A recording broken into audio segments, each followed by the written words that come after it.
It really is.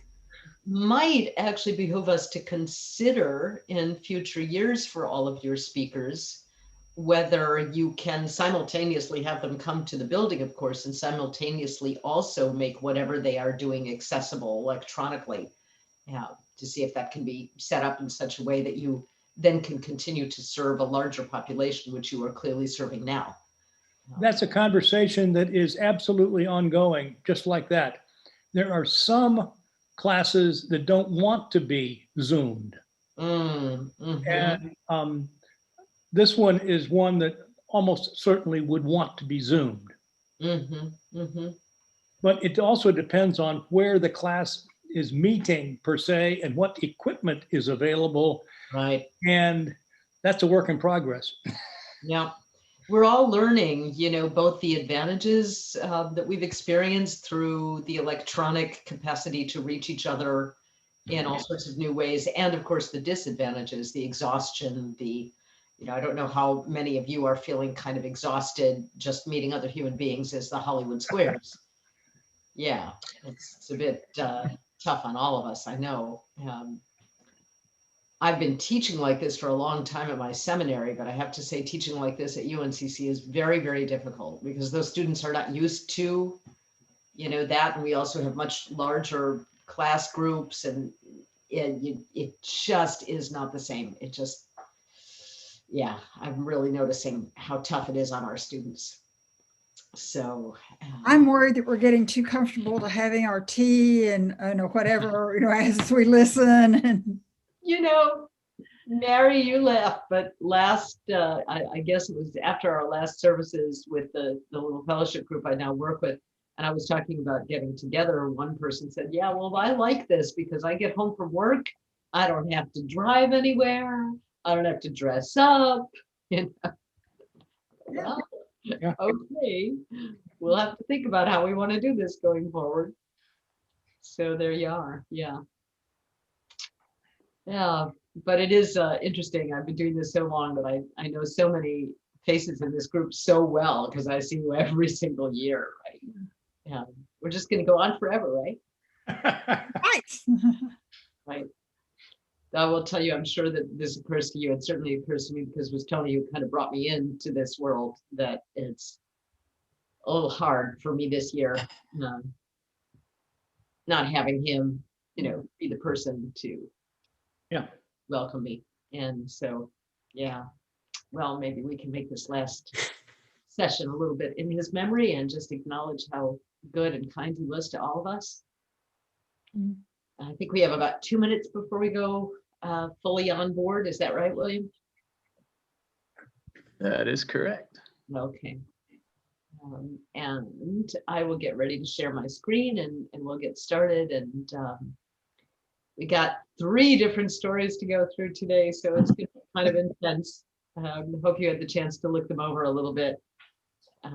Maybe would have noticed some of the similarities in them. There are some marked similarities and some marked differences. And William, you just tell me when we are ready to get started, and I'll share my screen, and we'll get up and go. Rabbi Barbara, I have a question before we start. Yes, what is my name looking like? Hold on a minute, I'll fix that. Go ahead. Okay. Because we're seeing people trickle into the YouTube feed. Okay, in that case,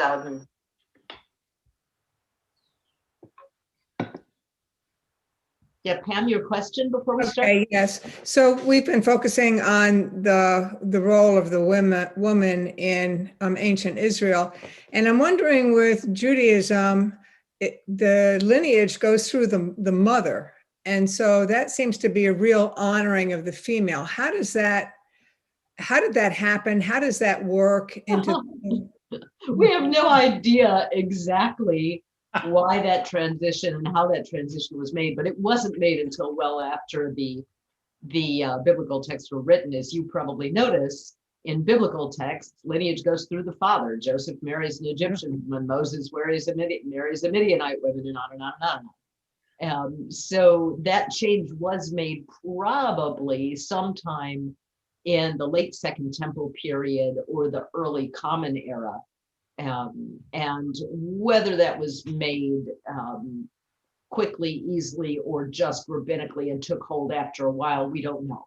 I would guess that it probably didn't really take hold in the kind of way that we know it for a couple hundred years in the Common Era, because Jews were living effectively without rabbinic power until about 600 CE, despite people's assumptions about that. So lineage was also, and we've got epigraphs that are really quite curious and interesting, and don't make it clear how people were counting that lineage in the early, say, century of the Common Era. But it's a mystery to us too, Pam. We don't really know how and why that shift got made. Thank you. Yeah. Rabbi Barbara, I just posted the link in the chat section to last week's session. So from there, I think you can figure out Get how to the other ones. Thank you, Mary. I appreciate it. I did see that, and I'm very grateful. Thank you.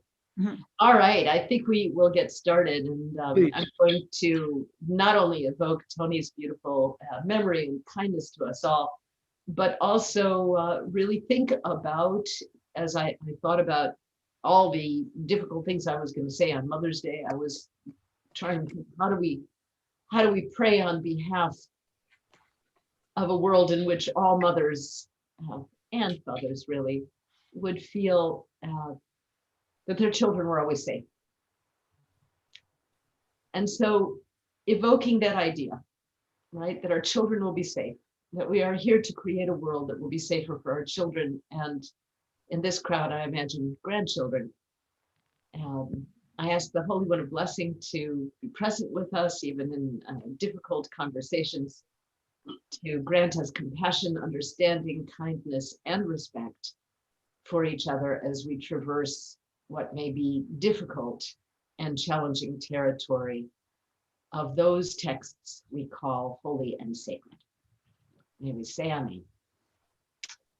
All right, so we're gonna get started here with an opening that will look a little bit familiar to those of you who were present in previous sessions. And that is just reminding us, what is the topic? What are we looking at? Where is our starting point? And our starting point, again, being with these definitions of hegemonic masculinity, with these ideas that scholars have developed since the 1990s, both for our own time, but also in application to Hebrew Bible and to our texts, how we see the practicing of gender so that male entitlement and male hierarchy can be secured. And again, there being a certain homosociality quality to this, right? Men who have a club, right? Who can enable each other, who can participate in supporting each other. What does that club look like? What are the features of that club? Rank may be negotiated and renegotiated, but there's also alliance in that club and collaboration in that club that sometimes can be expressed in quite dangerous ways, both in war and around particularly the sexual objectification of women. We'll see that in a big way, in a way that's very unexpected in Genesis 26. Again, what are friends? What do they do? How do they behave? I really want to point you to the idea that they engage in adventures together and share danger together, and that their relationship is actually more important than other relationships, even those of family. And this is going to be important for the relationships that we're going to be looking at today, which I know will seem surprising to you, but I have spent some time looking at the deity and the deity's friends, his chosen men, who he chooses to hang around with, to talk to work with. And I wanted to start with, what is this deity? Who is he? And he is definitely a he in Hebrew Bible. He isn't necessarily for us, and at least I hope not, but certainly in the Hebrew Bible, the writers of these texts did conceive of the deity as male. And despite the fact that you occasionally find some apparently feminine language around the deity giving birth, There's been work on that to demonstrate that that's not actually describing the deity in female terms. For another time, we'll talk about this. So who is this deity? The strongest, the tallest, the most powerful, the most great. His honor is really important, and defending his honor is important. Think back to when he was ready to wipe out all the Israelites, and Moses goes and says, no, don't do it, because the Egyptians will think you were a wimp and you couldn't really save your people. This is an Exodus. And the deity says, oh yeah, you're right about that. Okay, I will. And so appeals to this deity's ego. You are the true judge. Be careful what you do, right? Can be made by human beings, human men, and are, because the deity's honor is important. This is where we have texts that are written in and from, and in a time and from cultural constituencies in which honor and male honor is incredibly important. This is throughout the Mediterranean world, both at that time and to some extent even today. So we have a womanless warrior, right? This is not a deity with a wife, as in other ancient Near Eastern cultures. His essential relationships are all with women, with men. And women are really important in the way that they produce offspring and wealth. And, over and over again, we are reminded that it is Yudhe who opens wombs or closes wombs, has control over a woman's body and makes it possible either for her to bear children or not. So women's bodies are very much under the control of this deity. And while this may seem shocking, I keep referring to 2 Samuel 2, the most explicit description that the deity says, I gave effectively your master's women to you, to David, and I'm going to give your women to somebody else, right? So it is this deity who distributes women, who selects them, and who has control over their bodies. And he is a very powerful friend to the men and the friends that he chooses. So what are we going to see that all of these sister wife narratives have in common? And, it's been in recent times for me a source of amusement that we call these the sister wife narratives, because it's so, in some ways, not about these women, right? They never speak for themselves. They have nothing to say, and they're given nothing to say. All of the dialogue, even a monologue or commands of the story, are all delivered by men, and the primary relationships in the narratives are about men. And as I wrote in my book, if you look at it, you'll see that all the primary relationships are inherently triangular. You would think that's two men over a woman, but no, in these texts, it's three men. There's always another man in the wings, and there's always a contest going on between two of these men and the third man. So I want you just to remember, sort of the essential point of my book, which is that women are controlled sexually in order for men to have their relationships, to sustain their relationships, to celebrate their relationships, right? This is not as an outcome of the relationships. This is a prerequisite of the relationships that we see in Hebrew Bible.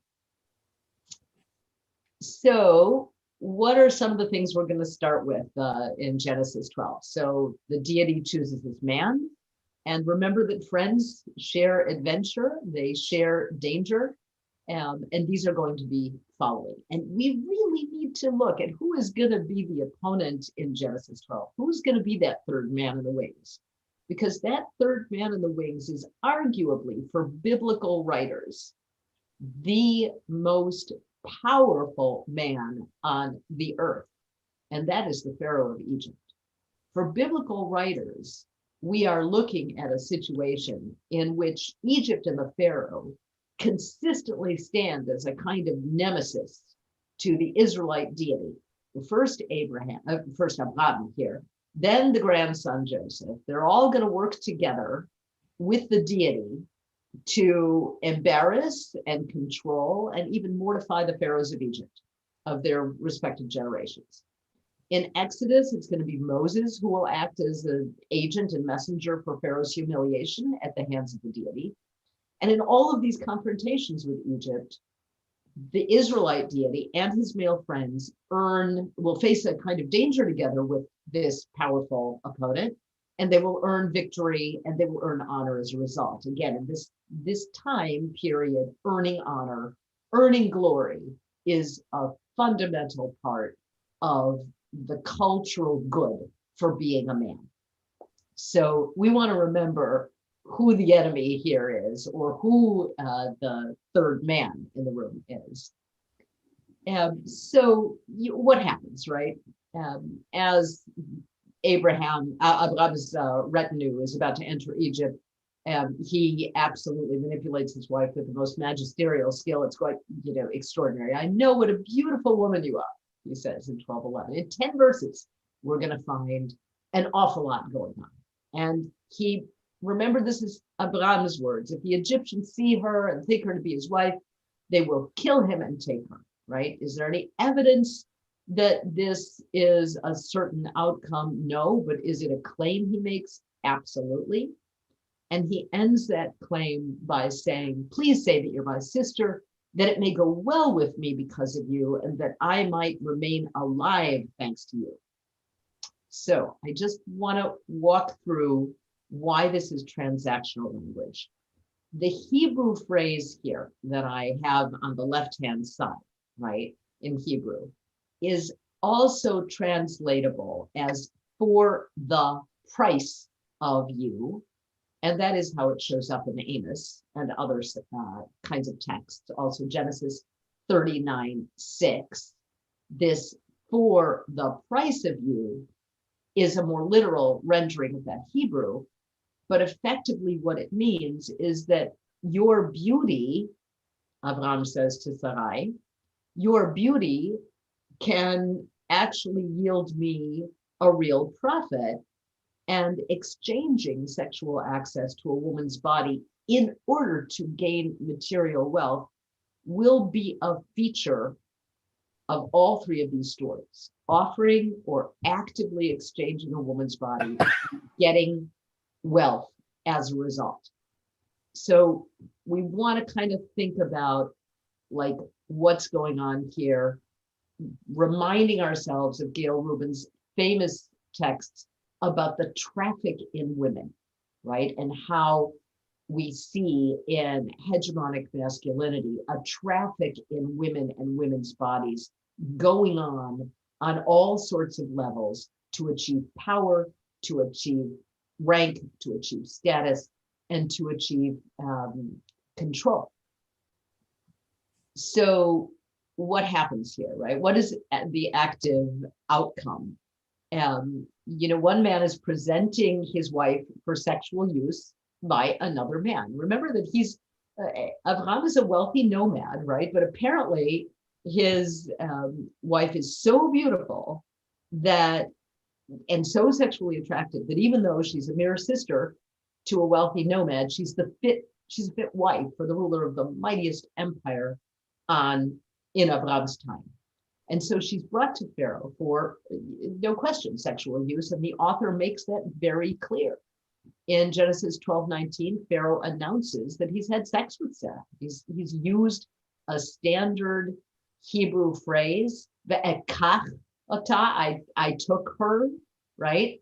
To me, le'isha, right? As a wife, I took her as a wife, literally means I slept with her. And so, we have a pretty explicit statement going on there in the Hebrew.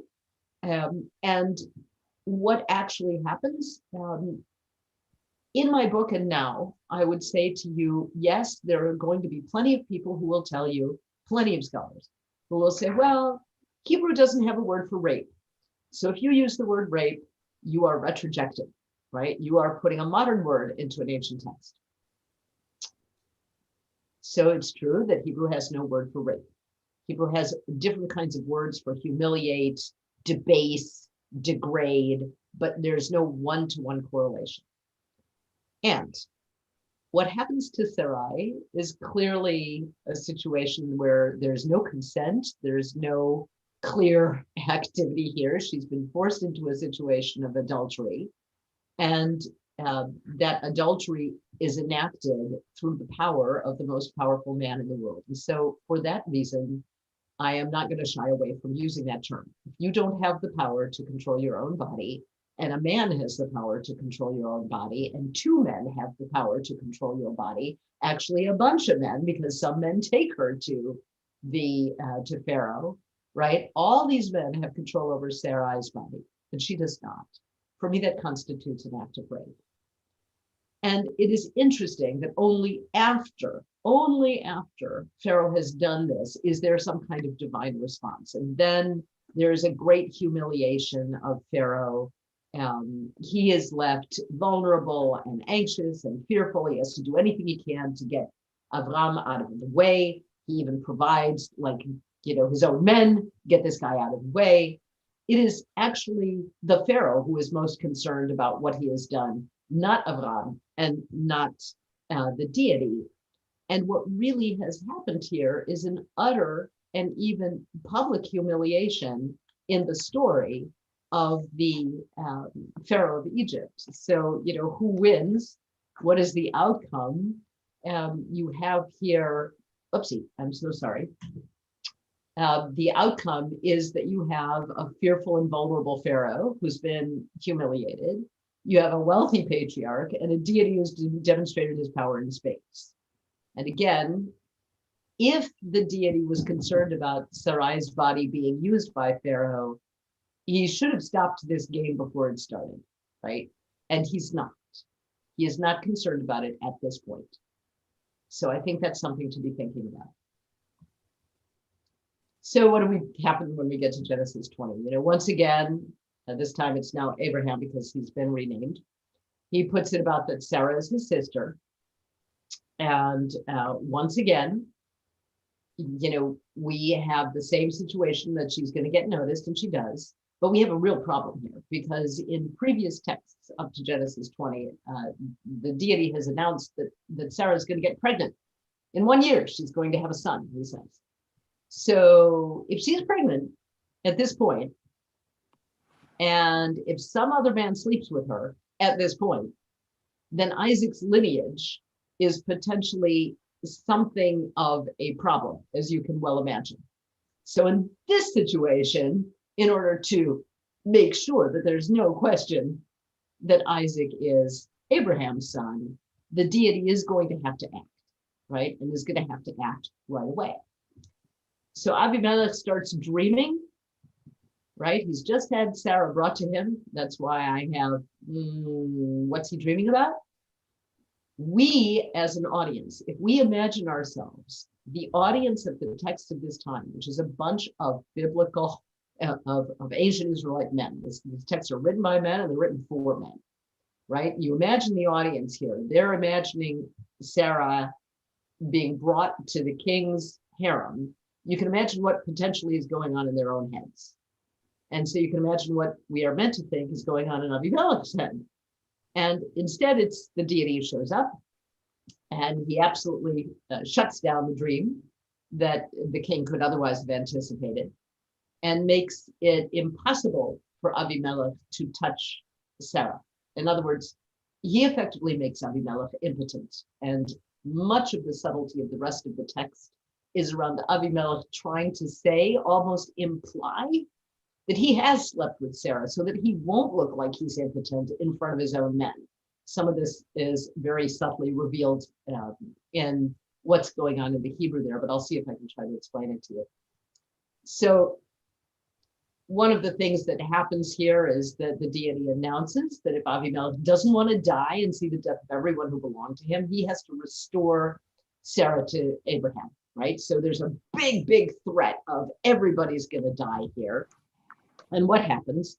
Abimelech, he says, literally, if you fail to restore her, you're going to die, you and all that are yours. And so Abimelech gets up first thing at the crack of morning, calls his servants together. Everybody is absolutely terrified. So think again, right? They're all terrified by the Israelite deity. This is, again, the powerful king of the land who's being humbled and humiliated. Everyone is absolutely terrified. And then Abimelech summons Abraham and says, what have you done to us? What wrong have I done that you should bring such a great guilt upon me and my kingdom? And a really interesting aspect of that is that he uses here, everybody breathe deeply, he uses a Hebrew term for adultery. That you have brought adultery on me. The great sin is what it's called in Hebrew.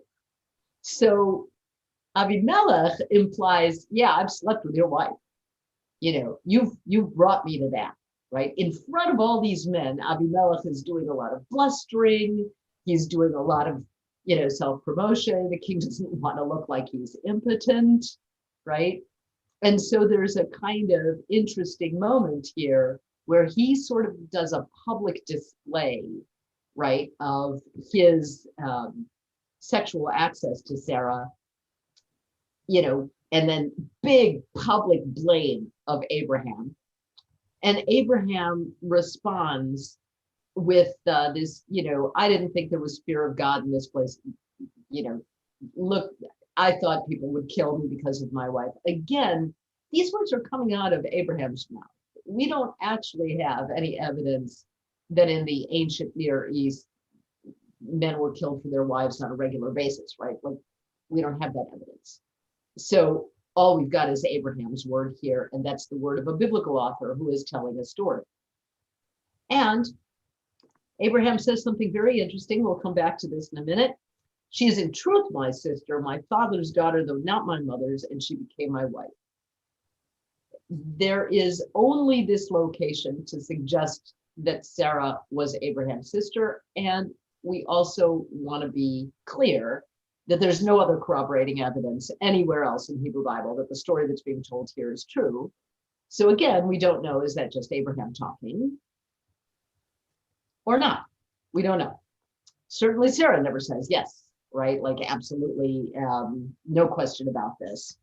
And effectively, what happens is that he also kind of blames the deity here in an interesting moment. When God made me wander, in verse 13, when God made me wander, I said to her, let this be the kindness you do to me. Wherever we go, say I'm your brother. Wherever we go, which, I just want you to hold that thought, right? Hold that thought. We'll go back to Avimelech. The deity sets up Abraham to win a whole lot more than his wife. He's going to humiliate Avimelech in a number of ways, including saying, you have to give back his wife and he has to pray for you. He is a prophet, and only then will all the wombs of your women be open. Only then will, the danger be away and aside. And so the close of that chapter is, in fact, around the issue of Abraham praying to God, again, a public display of both Abraham's power as a prophet and the deity's power who listens to him and fixes everything, right? So we've again got an outcome that looks a lot like the first story, where the king is humiliated, Abraham walks off with the goods, and effectively the deity does really well in winning a lot of honor and glory. And so what we have here is the question, right? Like, I just want to point out, there is absolutely no reason for the deity to reproach Abraham for anything he's done in the first story. And in fact, Abraham can continue doing the same sort of thing because he profits from it, and so does the deity. In both cases, the pharaoh or the kings are returned to blithering and timid figures.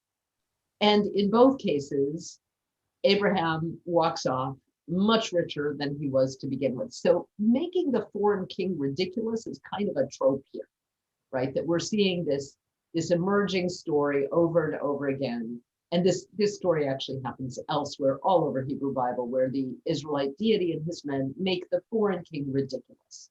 If only to remember the way that the statue of Dagon is toppled with his hands cut off and his head rolling on the ground, to see how foreign deities, foreign kings, foreign gods will be all made ridiculous by the biblical author.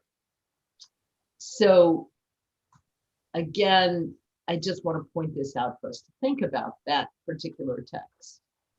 The claim that Abraham made is pretty wildly overstated.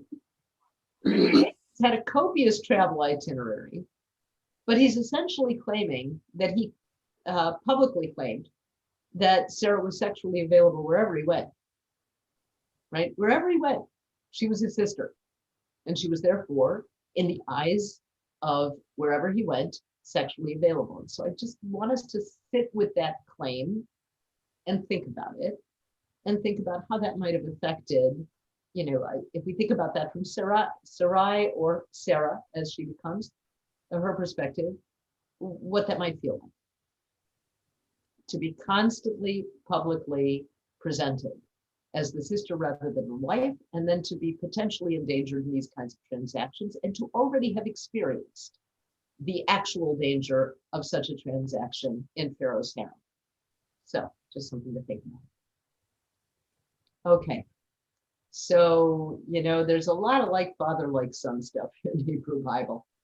And what we're going to get to is a story in which Isaac, who has actually encouraged all the local men to view Rebecca as sexually available by claiming that she is his sister,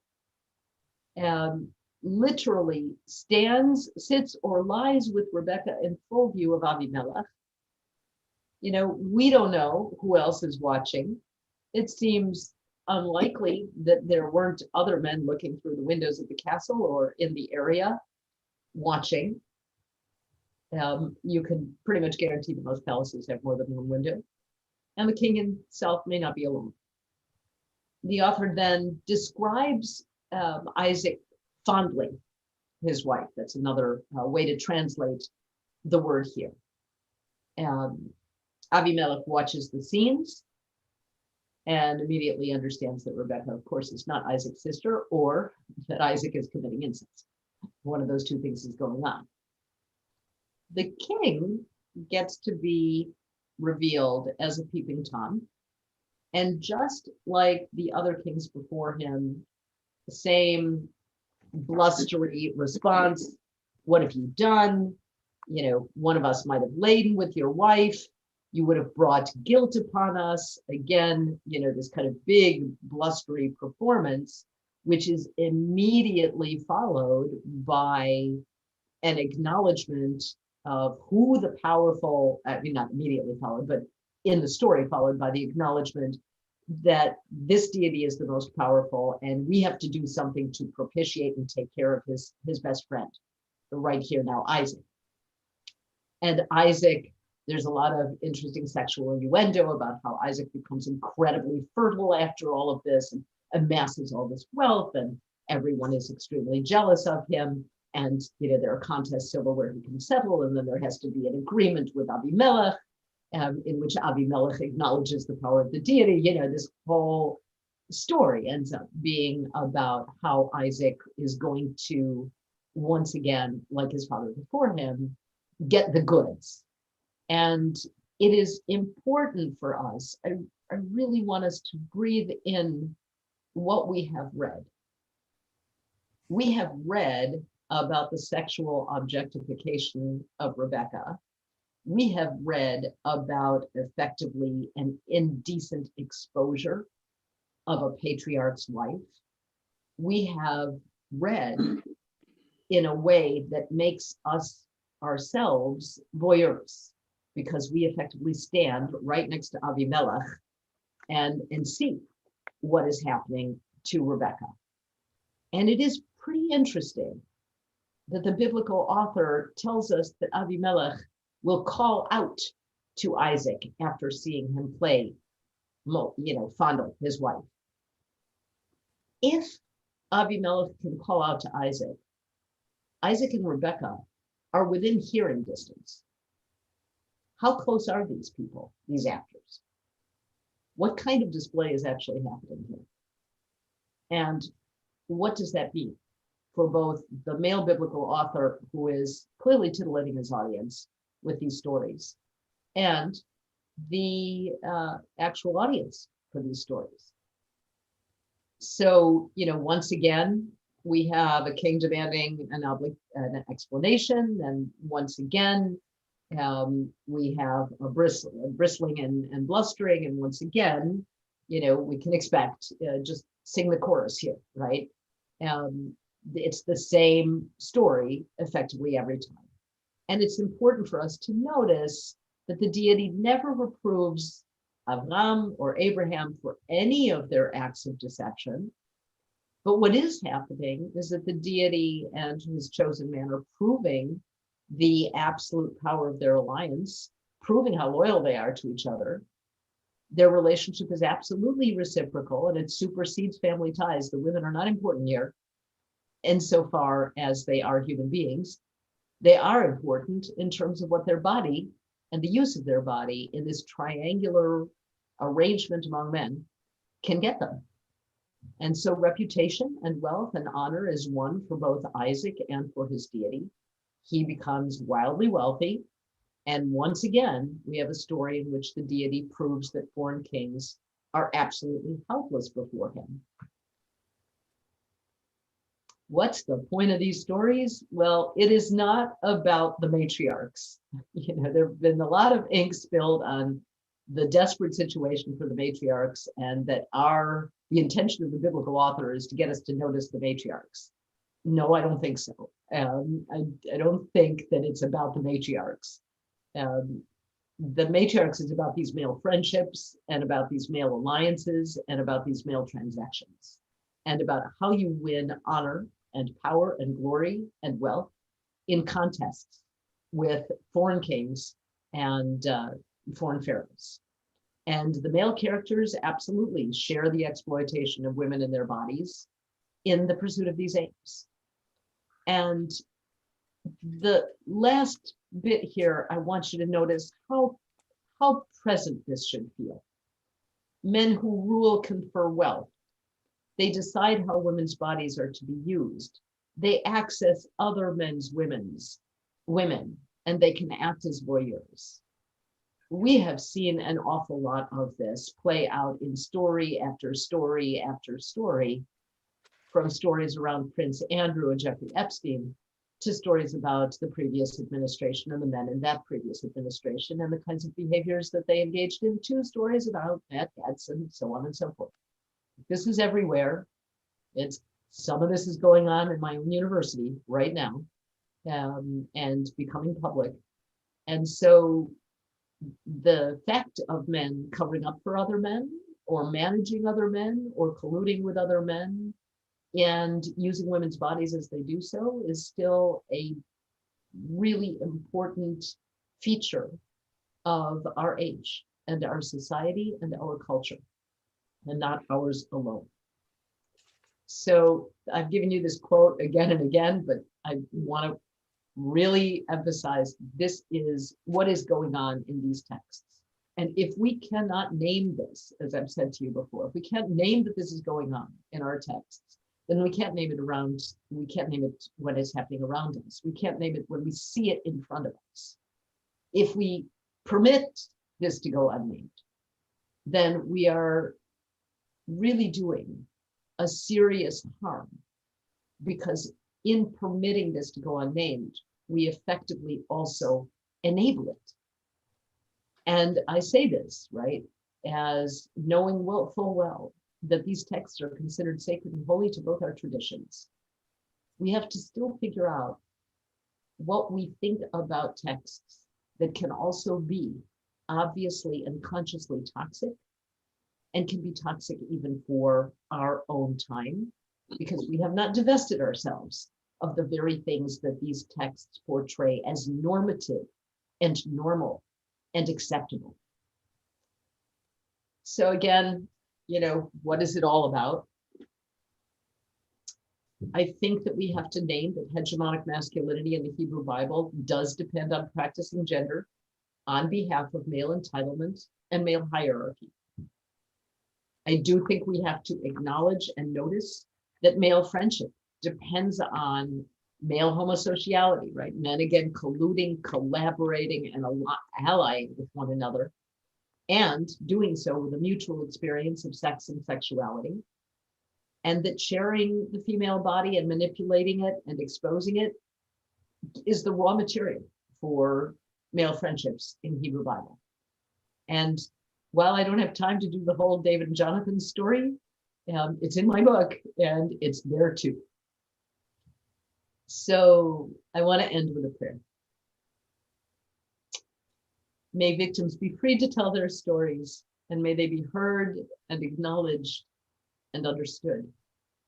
And may we comfort them through words and deeds. Ask the Holy One to remind us to name the dark in our texts. Let us call out the ways in which they've created the foundations for the misuse of women in their own time and in ours.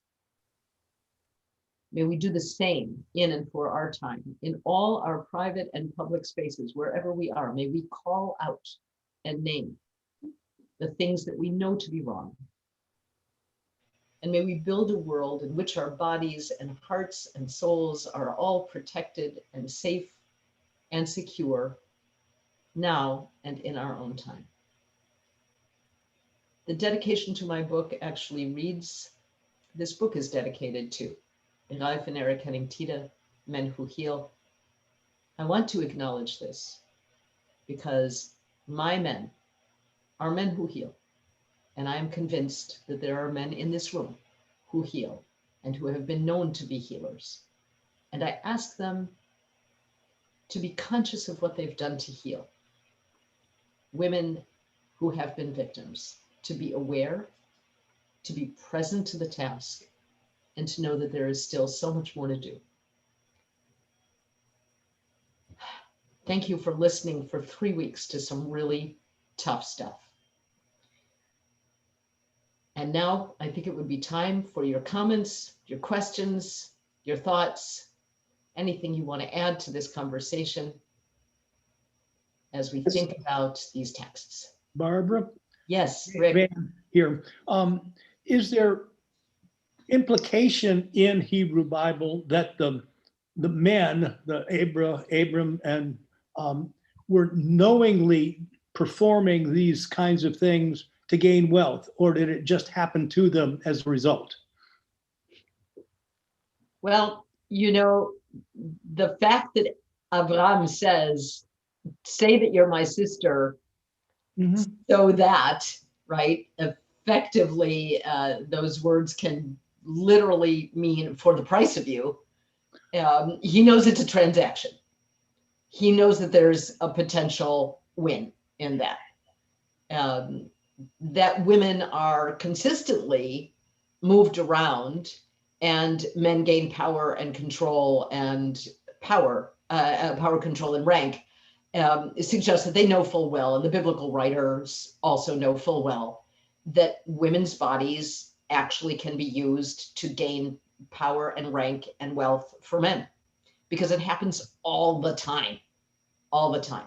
The one chapter that I look at, which is the Rape of Tamar, David's daughter, is a classic case of using a woman's body, in Amnon's case, in order to effectively make a run at the throne. And his brother Absalom does exactly the same thing by raping all 10 of David's concubines in public, right? There is a, you know, you can use these women's bodies in order to demonstrate your power, your mastery, your manhood, and you are the strong dude who has the right to rule. Yeah.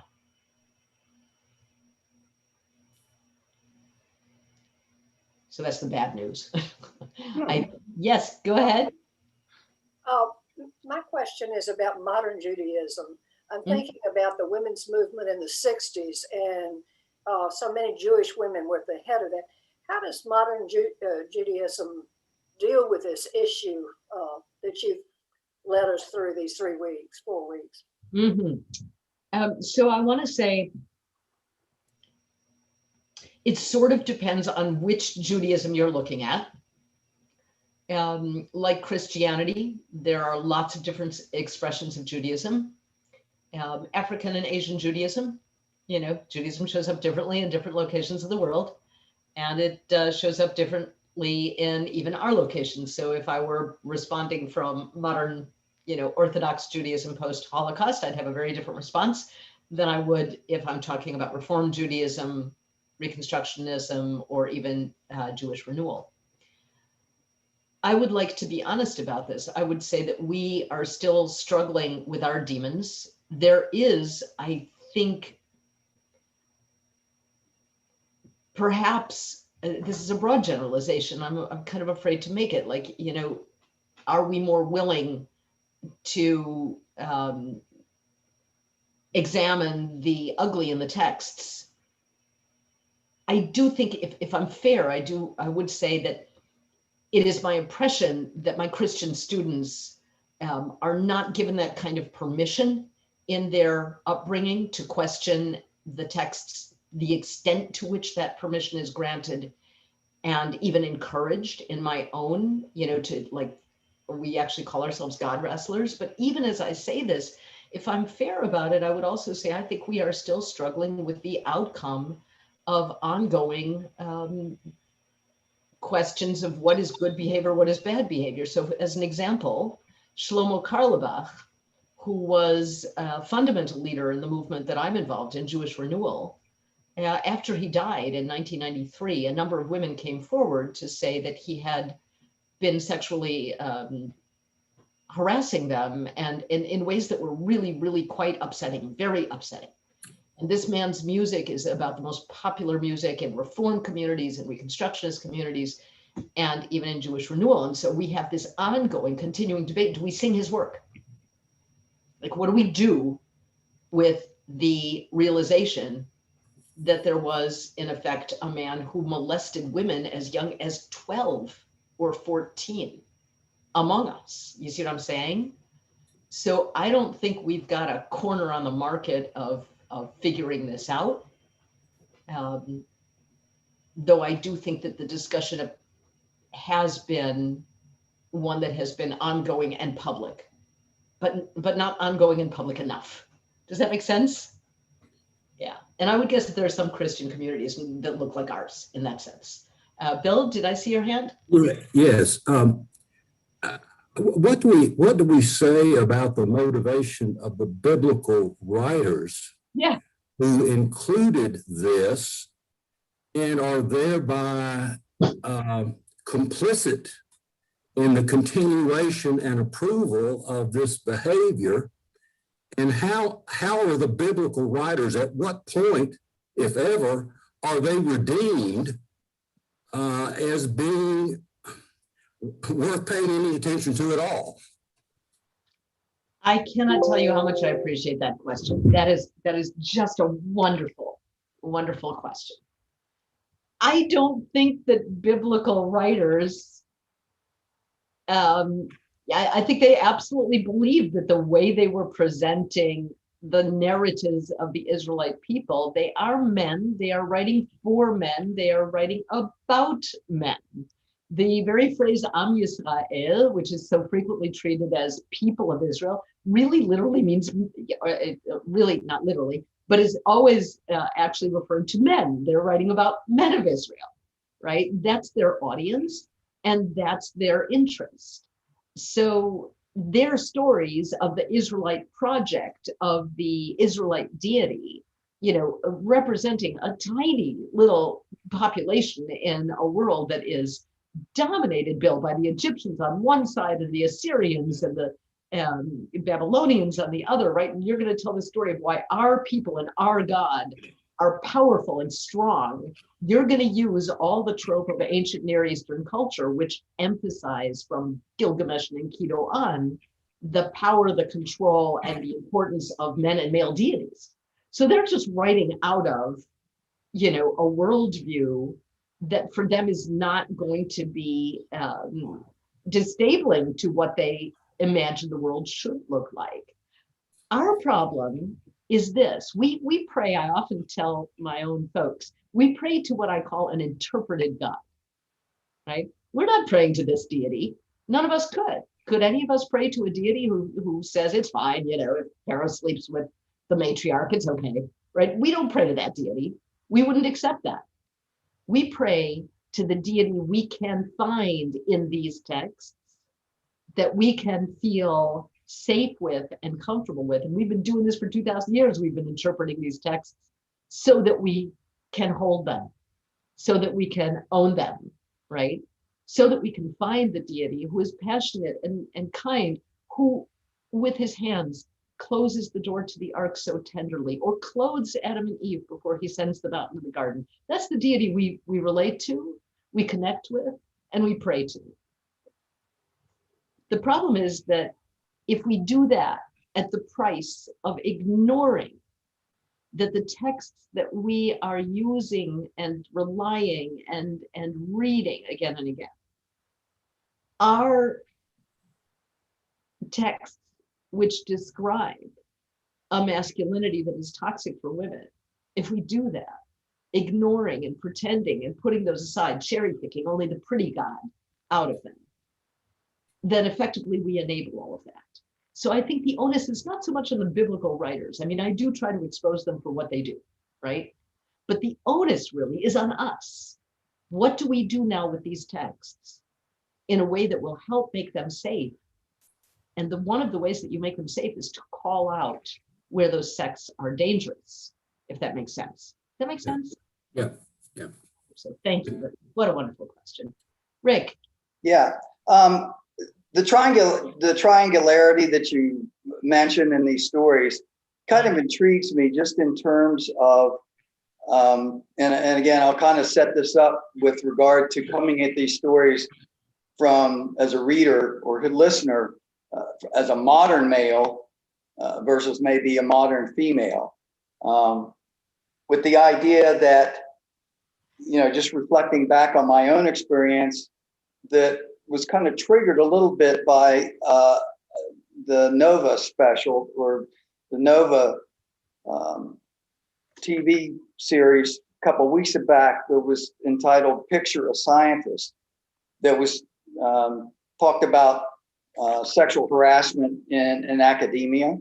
Mm-hmm. And particularly was specific in regard to a particular professor, I think up at the Boston University, that was taking field trips periodically down to Antarctica, and had a pattern of taking like 3 or 4 guys with him, other scientists, and then a female, and then exploring the dynamics of how that would play out, both from the view of the victim, who over the course of time finally was bold enough to step out and make the accusations, but then actually pairing that up with the reflection of one of her companions down there, one of the male guys that was down in Antarctica while the harassment was going on, and almost the willful ignorance or self-unawareness that this guy displays,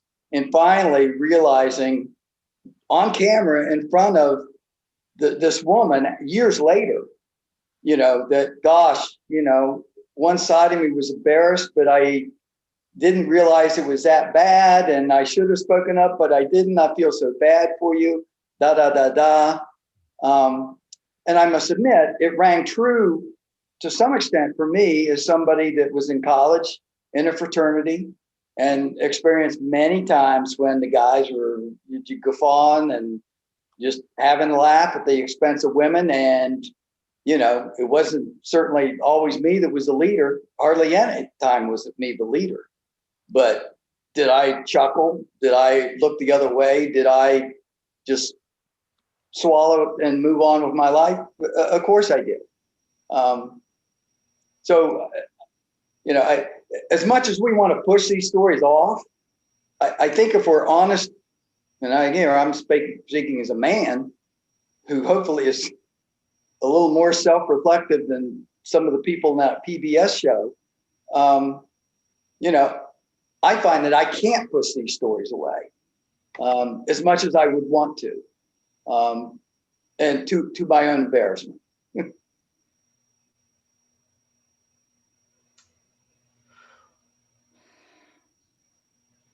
Barbara? Hold on, I'm just going to breathe a little bit. Okay, breathe. Oh, you going to respond?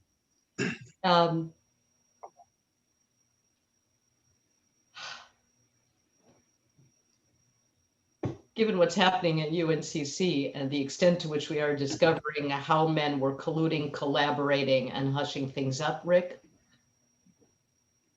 given the extent to which I myself have experienced things I've had to just endure and move on in every work setting I've ever been in, I just want to thank you. Okay. Sorry. No, This sorry. is not good fare for a Sunday morning. But it's real, right? It's real. And you, all of you in this room little know how real this is for me right now. Right now, ironically, I had no idea when I was planning to do this presentation, but the very issues of male collusion, male cooperation, male alliance in harassment of women, both, of all age groups, is happening right now in every realm in which I work, every single realm. And it is exhausting to face those things again and again and again, and to feel like you're constantly hitting your head against the wall around the way that bad actors get managed and get excused and get enabled by the systems that we're living in. And that's all I'm going to say. Okay, there was somebody who wanted to speak. Who was it, please? Ginger, right here. Okay, Ginger, go Well, ahead. I'm sitting here thinking, after reading all your text, this has been going on for eons and Yeah. it's continuing. Maybe it's more in the open now, but do you really see this going away? It just seems like it's so embedded in the culture that it's going to take years to reverse it. And how do we proceed and still protect our young women that are growing up, and women of all ages, I guess, from this as this process works itself out?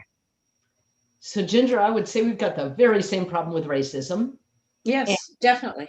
And I would say that if we want to have a prayer of really changing this, it will not be due to women coming out and saying, me too, me too, me too. The real answer to this will be, frankly, for heterosexual men to be the ones who call it out. Yeah.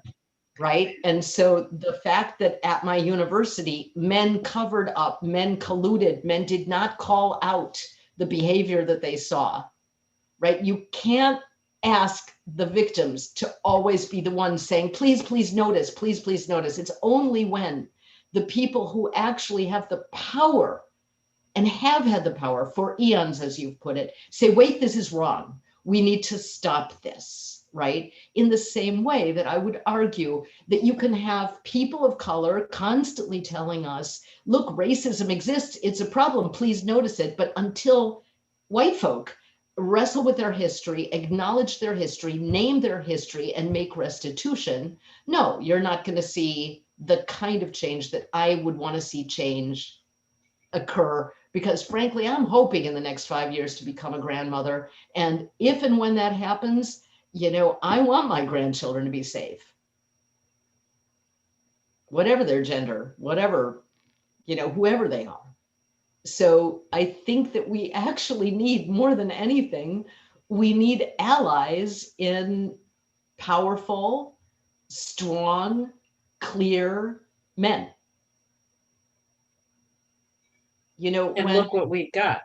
And periodically we get someone that's far from that.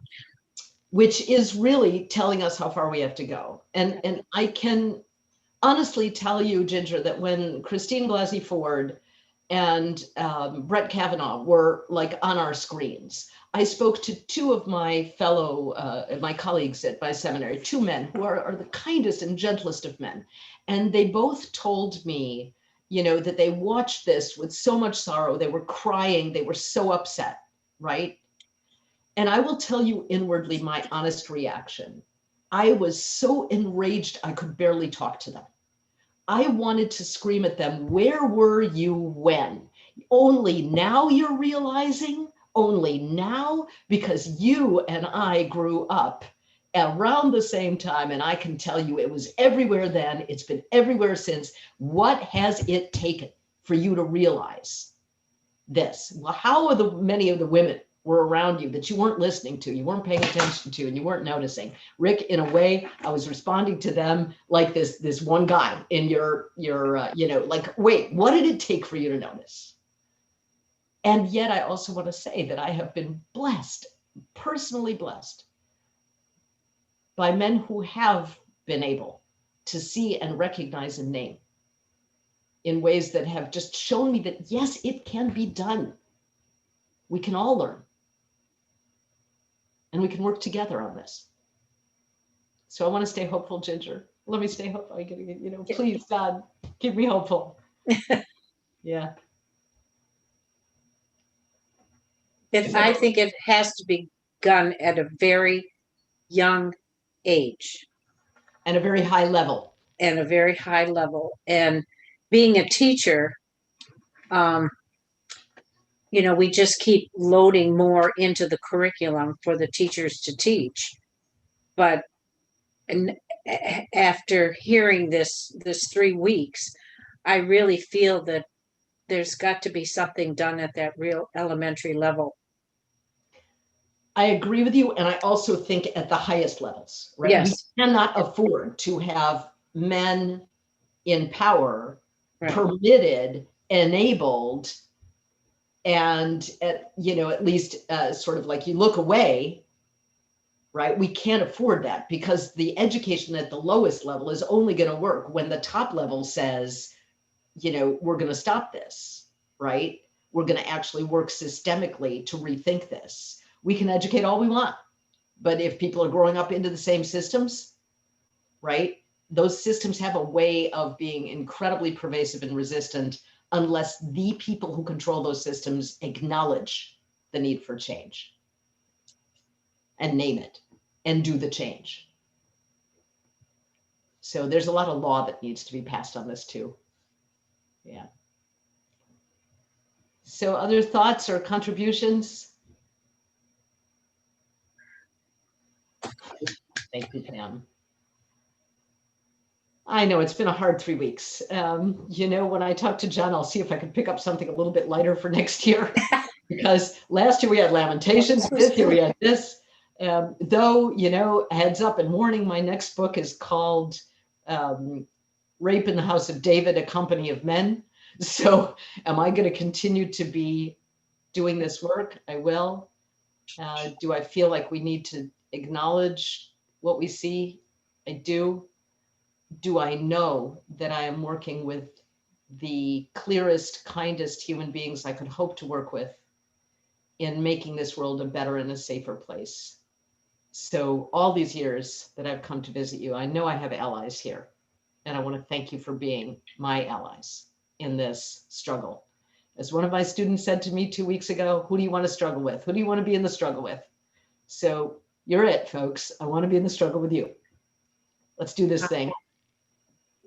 Thank you so much. Thank you. Absolutely. Thank you. In our hearts. Thank you. I do so appreciate you, and everybody stay safe and well. And I would imagine I'll see you in a year. Sounds Look great. forward. That's Great. good.